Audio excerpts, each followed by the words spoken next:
Hi, my name's Bruton and I'm the author of No Ballet Shoes in Syria. I'm just going to tell you a little bit about the inspiration behind the book.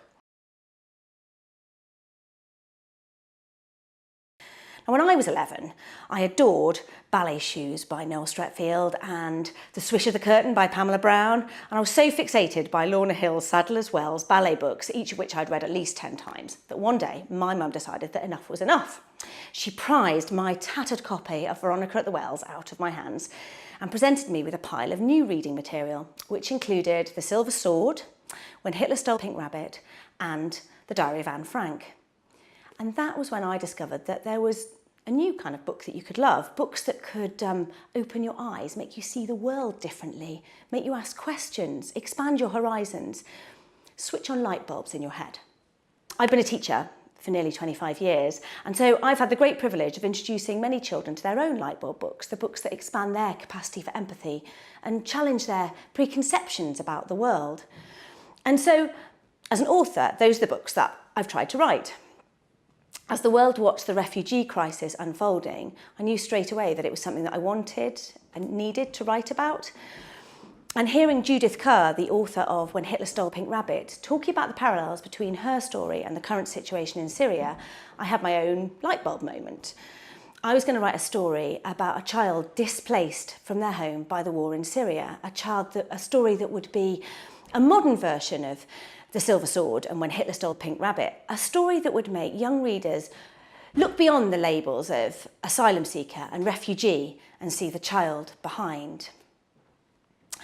When I spoke to my editor we were both conscious of the difficulties of writing about a situation that's happening now, because we would be asking young readers to confront complex and quite troubling issues without the distance of history.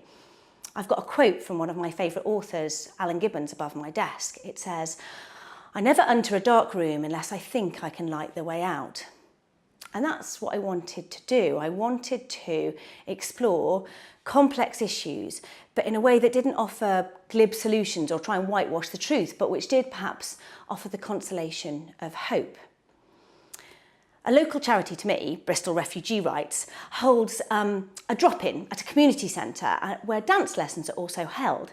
And I had a vision of a young girl recently arrived in England, homesick, struggling to fit in, disorientated, and watching a dance class through a half-open door and seeing girls who were just like her friends back home and longing to be back at her own ballet school. The story began from there. I contacted Bath Welcomes Refugees and other refugee resettlement projects, and I spoke to members of the Syrian community who've come to Britain. And over the years as a teacher, I've worked with and taught many refugee children from Angola, Namibia, Rwanda, the former Yugoslavia, and I read so many accounts of children who had come as refugees from Syria. But I did struggle for a long time with the voice. I found that Aya's voice eluded me. Sometimes it was there, clear as a bell, and sometimes it just seemed to drift away. And I found it particularly difficult trying to reconcile her past story with her present. Until I realised that, of course I would, because reconciling the past with the future and the present can be incredibly difficult for some of these children. And so I made the decision to tell Aya's story of her life in Aleppo before and during the war, fleeing to Turkey in a container, in refugee camps, crossing the Mediterranean during a storm, the last time she saw her father, all in a series of flashbacks interspersed in between her story of her life as an asylum seeker in the UK. At first, those two stories are really distinct, but gradually dance becomes a medium for Aya to work through complex memories of her past.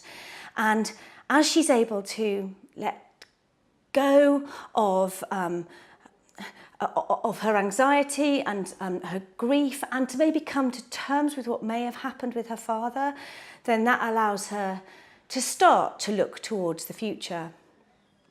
It was a really difficult story to tell, and sometimes I wondered if it was even my story to tell. I really hope that in the future that we'll see many more stories of child migrants told by the children who really lived through it. But it didn't feel like this story could wait. it feels like it has to be told now, because when you turn on your TV and you see on the news the story of a Syrian refugee who's escaped from the horrors of war only to be beaten up in a school in Britain, then you realise why it's so important for this generation to question the toxic definitions that have become attached to words like asylum seeker and refugee, and to see the child behind. But I also hope that this story will be to young readers what Ballet Shoes and The Swish of the Curtain and Lorna Hill were to me, stories that I adored and I read over and over, that I've read to my own children, that I still pick up as old favourites today.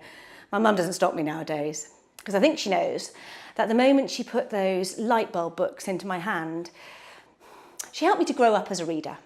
But it was love of both kinds of books that made me a reader for life.